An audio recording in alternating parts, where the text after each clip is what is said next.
I'm going to teach you how to remember long and difficult names. Names like this. Because when you meet somebody, you have no idea how long their name is going to be. So you want to practice this so you're prepared if you do come across a long name. Now, I'm going to build off from the video where I taught you the method on how to remember names and faces. So I'm going to build off the ideas from that. So I recommend watching that video. If not, you still can get the basic idea from this video. So the name we're going to use for an example is Christopher.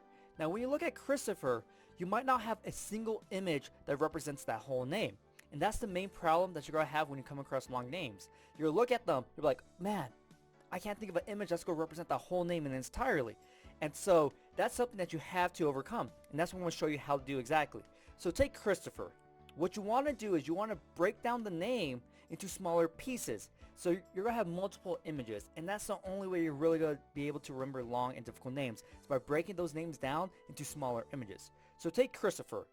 Take the first part, Chris. Now for me, Chris, I think of a cross, because crisscross. So my image for Chris is cross. Now the last part, fur. So for me, it's going to be more of an adjective I'm going to have to the first image. So fur, I'm going to picture fur, you know, the fuzzy, furry stuff. So that's what I'm going to picture. So my whole image for Christopher is going to be a furry cross. A cross with fur. Chris, fur, right? Cross fur. So that's the image I'm going to think of for Christopher. And then, of course, you know, whatever characteristic stands out, I'm going to attach it to their face. And so that's what you have to do is think about the name. Like, okay, what are the logical places to break the name up that I could get images from?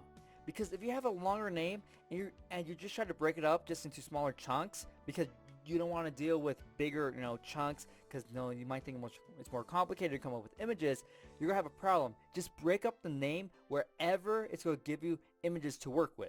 Possible images. So let's take another name for example. So the name, I don't know how to pronounce it because it's a foreign name. It's gonna be Alexander. I think that's how I would say it. So let's take this name. Now this is a little bit different because I don't know how to pronounce it correctly, and so I'm like, okay, Alexander. So okay, I'm gonna break it up into the Olek, then Sander. So Olek sounds like lick. So okay, so I'm gonna picture maybe a tongue or someone a tongue or something licking. Sander. So I'm gonna picture like a sander, the tool, the sander belt. So that's what I'm gonna picture.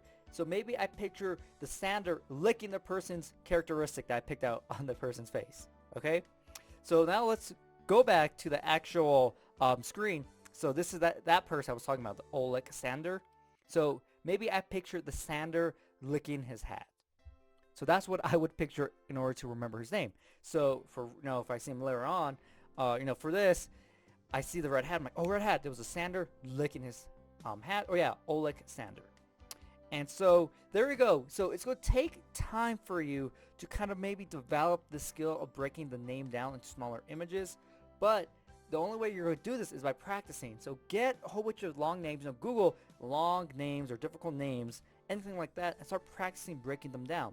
Now, Christopher, the thing with Christopher is I was able to make an image a little bit easier because I already had a pre-made image. But that's something else. That's something I explain in my program, how to build off previous images that you already had, pre-made images. But this is the main idea behind it. Just to recap, you have a long name, break it down to smaller images, and then just use the method I taught you ahead of time. And so hopefully you found this video useful, and I'll see you next time. Subscribe to my channel for more videos on memory techniques, how to do better in school, memory challenges, updates, and much more. Also remember to click the notification bell so you know when I upload a video. You can follow me on Facebook and Twitter. The links are down below in the description. You also can check out these videos. If you want to learn all the memory techniques and learn how to apply them to all sorts of information, or if you want to start competing in memory competitions, you can check out my programs down below in the description. Look forward to my next video and get ready to get the best memory of your life.